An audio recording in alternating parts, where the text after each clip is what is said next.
left university, I didn't know what I wanted to do still. I had a really weird idea that I wanted to work in HR, which obviously hasn't worked out at all. I did my fair share of work in waitressing and I worked at supermarkets, etc. But I think like the first pivotal thing that happened to me in my career was working at Rife magazine, which is the online magazine that I edit now, where I gained loads of confidence in my writing, became so much more aware of what creative careers were out there, and I could start to see where I fitted in the world with the skills that I had.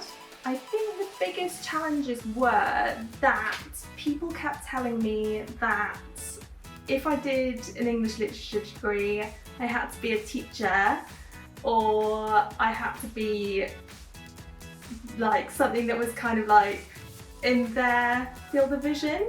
I think because there is so little knowledge of freelance careers, especially when you're not from a background that perhaps has a lot of like freelance careerists in it, that you really need to go out there and find your own path, and getting the support to do that can be really, really difficult.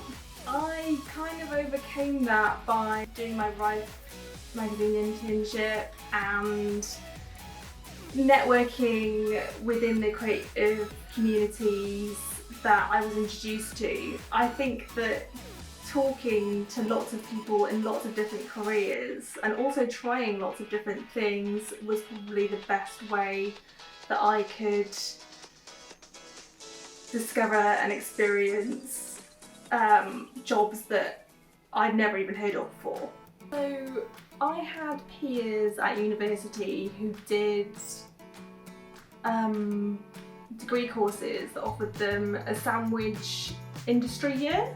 So for example, my friend Mary went off to advertising agency, and I think that having the opportunity to do that and like learn the skills that she learned during that year would have been so beneficial to me coming straight out of university, because I felt like I was missing like those soft skills that you don't really learn there, like sending an email in a professional way and going into meetings and how to speak to people higher above you in the company hierarchy.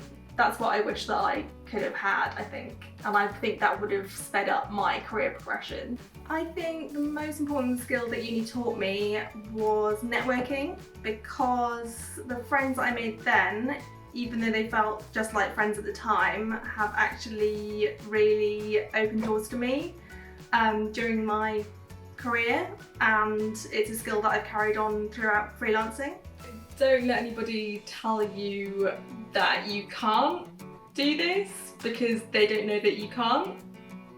And I would say keep on top of your money, make sure you've got enough money at the end of each year for taxes, and make sure that you're registered as self-employed with the government. Try not to be scared of failure, because you miss 100% of the shots that you don't take, really. So get stuck in.